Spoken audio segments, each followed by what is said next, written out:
Olá, galera! Super bom dia! Espero que todos vocês estejam bem, em casa, se cuidando durante esse processo de isolamento social durante a pandemia do Covid.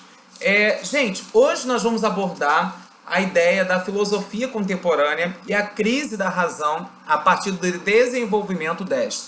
Quando falamos da filosofia contemporânea, obviamente que o nome já diz tudo, ela se insere no contexto histórico, filosófico, sociológico da Idade Contemporânea. A Idade Contemporânea, ela vai desde o processo da Revolução Francesa, que é considerada a maior revolução burguesa do mundo, onde o terceiro estado, que é a burguesia, que era também formado pelo campesinato, eles começam a questionar, a contestar os domínios do primeiro e do segundo estado, o clero e a nobreza, o porquê desses estados eles automaticamente não pagavam impostos e em muitos momentos o terceiro estado eram feitas cobranças de forma totalmente arbitrárias, autoritárias em relação à questão tributária no território francês. E na verdade, a Revolução Francesa ela representou uma expressão máxima do movimento iluminista, que nós já discutimos aqui enquanto a filosofia iluminista, onde se defende os pilares da liberdade, da fraternidade, da igualdade. Então, a Idade Contemporânea ela vai desde a Revolução Francesa até os dias de hoje, com o processo de consolidação do sistema capitalista no Ocidente e o acirramento das disputas entre as potências ocidentais por matérias-primas, por mercado consumidor, mercado produtor, né, que possam atingir os seus interesses. Quando falamos da filosofia contemporânea, ela tem o seu marco inicial durante o movimento iluminista, na famosa Era das Luzes, onde começa a se defender a noção de que tanto a razão como a ciência são ideias de progresso, são soluções para os problemas, e não mais a igreja, e não mais a fé, e não mais o teocentrismo defendido, que vinha desde o processo, da verdade, da Idade Média, perpassou a Idade Moderna, e, na verdade, tanto a filosofia contemporânea como o iluminismo é uma cisão nessa estrutura de organização social, que vão dizer, olha, a igreja e nem mais a fé responde às inquietações humanas, apenas a ciência e a razão apresentam-se como soluções para as diferentes formas de questionamentos e indagações que o homem faz acerca da política, da sociedade, de sua cultura e das instituições que organizam a sociedade, e não mais a dirigência de uma instituição religiosa propriamente dita.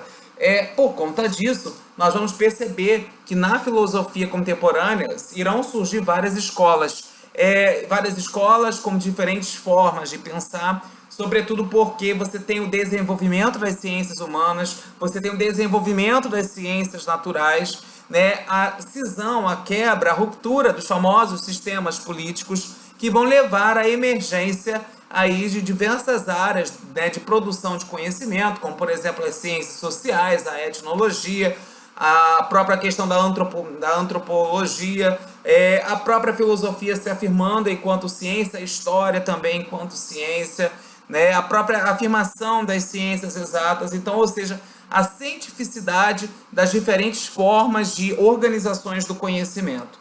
Então, quando falamos também, até mesmo a formação dessas escolas da filosofia iluminista, ela está totalmente atrelada com o processo de consolidação do sistema capitalista.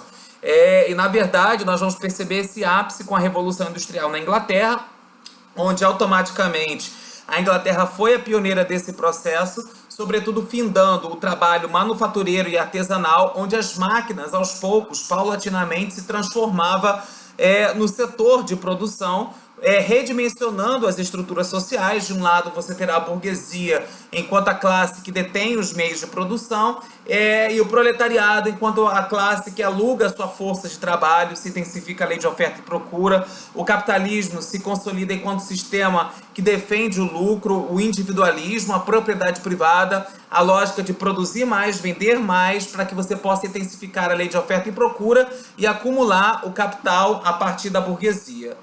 Um ponto que merece destaque é que também quando falamos desta Revolução Industrial, essa Revolução Industrial ela não fica somente dentro do território inglês, ela se expande para outros países, sobretudo no século XIX, com a segunda Revolução Industrial, a terceira Revolução Industrial, novas matérias-primas serão utilizadas fontes de energia. Então, inicialmente se utilizou o carvão, aos poucos se utiliza o petróleo. Então, novas matérias-primas, fontes de energia são incorporadas no setor produtivo, porque aos poucos a ideia era o time is money, o tempo é dinheiro, a ideia de você produzir mais. As relações, elas, na verdade, é o que o Marx coloca, se valorizaram mais para um fetichismo de mercadoria, ou seja, a pessoa se relaciona com a outra por causa do que ela está com interesse por detrás, interesse financeiro, econômico, e não por valorizar a pessoa pelo que ela é mesmo. É uma sociedade de descarte daqueles grupos ou daquelas pessoas que não se enquadram nos discursos produzidos por elites dirigentes, em face de uma produção de um conhecimento, de uma produção também de uma venda, de uma dada mercadoria, de um valor mercadológico.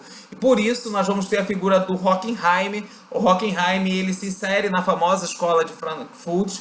A escola de Frankfurt, ela tem a defesa da teoria crítica, ela estabelece uma crítica à cultura de massa, à indústria cultural, porque ao invés dessa cultura de massa englobar a todos, ela produziu segregações socioespaciais, né, no interior das sociedades. E o Horkheim vai dizer que em muitos momentos, por mais que essa tecnologia ela foi importante, ela aos poucos, ao invés de ela gerar uma libertação individual, moral, ética do indivíduo, essa tecnologia ela aprisiona o indivíduo, ela aliena o indivíduo diante dos discursos produzidos pelas sociedades, pelo sistema capitalista. Um ponto que merece também destaque é quando falamos do enigma da razão. Na verdade, Hegel ele apresenta para nós um conceito de história muito importante. Ele vai dizer que o homem e a sociedade, eles são seres históricos.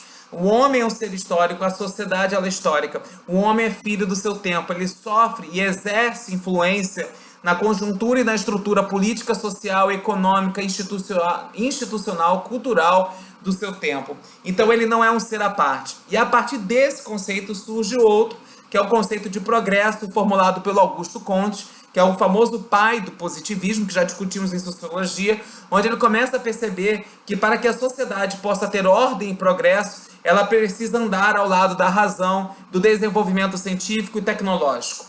Em muitos momentos nós vamos perceber que é contraditório esse parâmetro, uma vez que a forma como o ser humano colocou a tecnologia, a ciência no final do século XIX, o início do XX, ela é uma forma contraditória porque ela dizimou a própria espécie humana em face dos interesses. Pega aí o exemplo bem clássico do nazismo, do fascismo, da Primeira Guerra Mundial, da Segunda Guerra Mundial, dos processos inerentes da descolonização africana e asiática, da própria Guerra Fria, dentre outros episódios que nós vamos perceber ao longo do mundo. Me remete também ainda a perceber que o conceito de progresso ele também é descontínuo, uma vez que cada sociedade tem sua história, tem a sua cultura, a sua identidade. Essa ideia que começa com Augusto Comte e chega inclusive até a figura do Husserl com a noção de fenomenologia, levou à ascensão de ciências, novas ciências, como por exemplo a etnologia, a pedagogia, a psicologia, a sociologia no final do século XIX e início do XX. O Husserl apresenta um conceito para nós também muito importante, que é o de fenomenologia. Fenômeno, a ideia de que, na verdade, para que o ser humano possa compreender a sua razão e desenvolver-se cientificamente, podemos falar assim, ou seja, o desenvolvimento da ciência está atrelado, né, na compreensão da natureza originária dos objetos. É necessário se compreender originalmente os objetos. Por quê, pessoal? Porque, na verdade, no século XIX, você tem uma ideia de que o homem, por meio da ciência, por meio da razão, por meio da tecnologia, ele poderia controlar a natureza, né? E nós vamos perceber que a forma como o ser humano emprega essa tecnologia, muitas das vezes ela contribuiu para a própria dizimação da sua espécie, né? E inclusive da intensificação dos processos de extinção da fauna e da flora, né? Da dizimação da própria natureza, porque na verdade ele estava muito mais atrelado aos interesses econômicos do sistema capitalista de destruir a natureza para favorecer os seus interesses, favorecer os interesses de uma elite dirigente.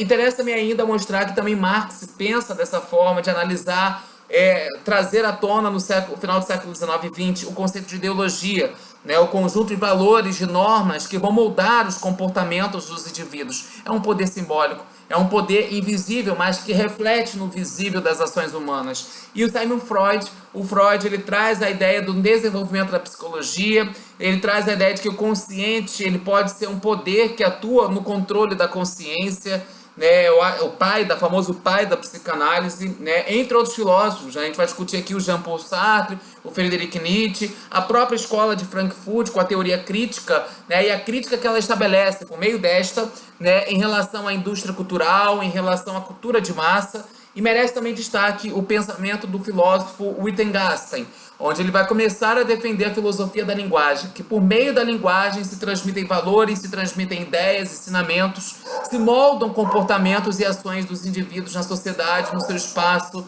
no seu tempo. Tá ok, pessoal? Grande abraço, até mais.